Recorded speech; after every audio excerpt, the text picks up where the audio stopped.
perfect RIA, in case you didn't know. Bringing you all the strategies to help your business grow. Are you happy? Are you satisfied? Are you hanging on the edge of your seat? Sit back and listen in while you feel the beat, yeah. Another myth bites the dust. Hello, TPR Nation. This is Amber Kuhn from the Perfect RIA. Thank you for joining me on today's Follow-Up Friday, where I'll be covering the highlights and action items from this week's episodes. On Monday's episode, Matt and Micah talked about what the process looks like once a prospect says yes. Matt said that with the onboarding process, sometimes you have to get into the weeds with your clients. If you don't have an onboarding process in writing, then you and your team are going to struggle, and then your client is going to suffer. Think about it. If you don't know the steps, your client doesn't either. Micah brought up the importance of looking at whether your meetings are predictable. Your meetings should be extremely consistent, and your client should already know what the meeting is going to be about. It shouldn't be a mystery as to where their money is going. Matt said that during the prospecting process, you should be laying that groundwork and outline how the process will work if that prospect decides to work with you. Set those expectations with them so you make it easy to say yes. Like I said, when you're going over this, it's not just about the first year process. It's going through that normal client rotation. That way they get to see what that value will be down the road. Clients then feel like there's a plan over the next few decades. Matt added that the more confidence you have in your process, the more confidence the client will have in you. The guys said you also need to look at your team's involvement in this process and think about what they'll need. For Matt, he said as soon as he walks out of that prospect meeting, he goes through the new client onboarding spreadsheet with his team. He said that it goes smoother if he actually takes the time to go through it with his team. Micah added that the team is great at doing all that paperwork and the follow up, but as an advisor, you still need to get into the weeds for a bit and look at things to help put them together. Matt and Micah talk a lot about empowering your team, and this is another situation where you want to empower your team, but you also need to sit down with them to work together. The guys also talked about setting those client expectations of how you're planning to deliver ongoing value. Micah will explain this as two different parts: the new client process for that first year, and then the ongoing process. Matt will explain to a client that they're going to follow up with them every week to let them know the status of their transfers. He doesn't say every day. He said if you don't communicate expectations with clients, those expectations likely won't add up. The guys also said that you need to look at how your clients view your meetings. Are clients looking forward to your meetings? Micah's tip is to offer coffee and a cookie, of course, but you need to check into what your rescheduled calendar looks like. Outside of some exceptions, if those reschedules are consistent, then that person either isn't a good fit as a client or your clients don't see value in your meeting. And if that's the case, then you need to look at what do you need to do to up your value. Matt added to think about what if you had to pay your clients to meet with you? Would you still schedule those meetings? And would it still be valuable for everyone? He said you have to deliver value every time. Matt and Micah also talked about what they've learned from past meetings, such as that it's not about time in the seat. Micah said you need to move at the speed of your client. Matt shared that with his clients, he'll also say, I'd be glad to go into as much detail as you'd like on any of these items, but I know you're busy and I'm going to keep this as an executive summary. He said sometimes a client will then ask to go into more detail, and if so, then he'll slide everything aside and answer any question they have. Micah said this is genius because this dispels any concern that a client might have about not being told something.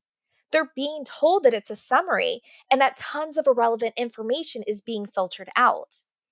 The guys wrapped up the episode talking about paperwork and that sometimes digital paperwork is more difficult than physical paperwork. Micah uses physical paperwork, and he also uses blue and pink sign here stickies. He said that's actually helped to increase his sign ratio. However, if the paperwork is going to be online, he recommends setting up a meeting with the client in person or have them do a screen share with your team to get that paperwork signed. Even if the client says that they want to do this on their own, make sure that that time is set aside so that their questions can be answered. Matt stressed that there's a lot of daunting information in all of that paperwork, and that it's important to be able to walk through that paperwork and point out the truly important information. That makes it easier for the client to understand. The prospect is still trying to make sure that they made the right decision even after they say yes. It's about setting clients up for success their entire life. Micah said it's easy to take certain things for granted that you actually need to hyper explain to your clients. Setting those expectations with the client the first year really lays the milestone for you in the future. Let's get into the action items from Monday's episode. You need a one-page process of what happens when a prospect says yes for onboarding a client. And then think about if you've set your value adds for the next year. Both new clients and existing clients should have these. And then have your team articulate to you about preparing clients for what can happen during the transfers of their accounts. All right, moving on to this week's What Works Wednesday. Matt was joined by Brad Wales from Transition to RIA. Brad helps liberate advisors who are at one environment and they want to move into the RA model. He helps them understand the options and how to get from point A to point B. He said ultimately he helps get folks over to the promised land. Matt and Brad had some fun talking about reasons why you should stay at your broker dealer. They shared some examples of situations with all of these, so let's recap those reasons. You should stay at a broker dealer if you like the fact that you might be trusted to have discretionary authority on your clients' accounts, but you're not trusted enough to send an email to all those clients at once explaining why you made the trade. If you're not creative and you don't enjoy booking your own travel, and you'd rather travel with a group of strangers to a generic resort location. If you like having to get your political donations approved by the home office. If you feel like you're making too much money. If you like having to get your outside business activities approved, such as selling Girl Scout cookies. If you like the idea that someone else is reading all of your email. If you enjoy the good old boys club, or if you have a hard time making new friends. If you like the fact that you have to ask permission from your firm to add an advisor to your team, and knowing that they might deny you. If you take motivation that your firm has an entire department to back the bus over you. If you like the idea of building up years and years of client data, in that when you leave, you likely can't take it with you. And Matt added, if you like old, outdated, and unreliable technology. If you're comfortable with the idea that someone else's mistakes can jeopardize your practice. If you like being supervised. And if you believe in the boogeyman under your bed, which is the idea that compliance will eat you alive when you leave. Matt and Brad wrapped up this episode with the following action items. For those in the broker dealer world who are considering transitioning or just even thinking about it, give yourself a time frame and a time limit to at least take steps to learn more about what this would mean for your practice and what it would take to get there. By the end of 2022, have a written game plan that says if you needed to or wanted to leave, what would that process look like? And for those in the RA world, a reminder that the SEC is very focused on misbilling. Your billing fee schedule needs to match your ADV. One last takeaway from this episode that Brad shared was don't let these things scare you. It's important to reach out to someone if you're thinking about moving and be educated on this. Moving on to this week's Worlds to Conquer, Jamie continued her discussion on how to onboard new clients, specifically what you should expect prospects to give you prior to that initial prospect meeting, what you go through in preparation for the prospect, and what your deliverables are for that meeting. She said you want to make sure your team understands the basics and the difference between a prospect and a client. And that just because a prospect reaches out and wants to hire you, it doesn't mean you need to take them on as a client. Once someone reaches out in her office, she said the relationship managers start their research into how the prospect contacted them. They want to look at what was that source so that they can track what's working and what's not working as far as reaching prospects.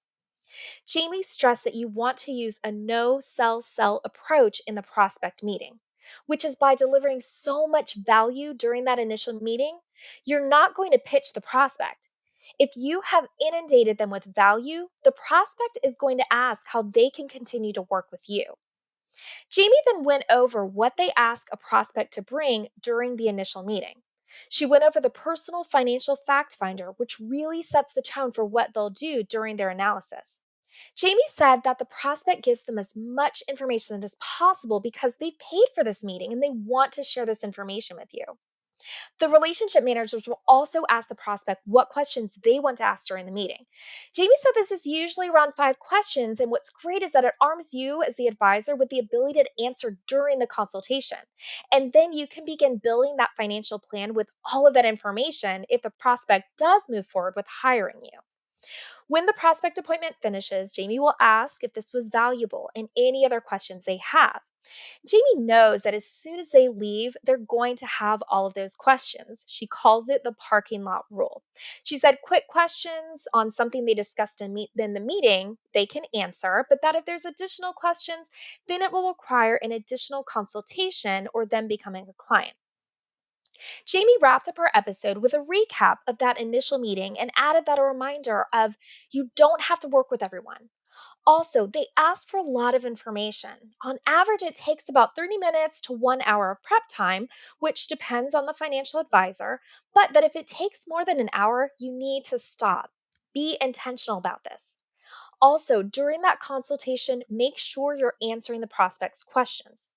She ended with stating that if you are delivering that value and practicing that no sell sell, then the prospect will almost always say yes. All right, that wraps up this week's recap and action items. Thank you so much for joining me on today's Follow Up Friday. Be sure to give us 5 stars wherever you are enjoying this podcast and share this or any of our episodes with another advisor who you think might benefit from listening. And until next time, happy planning.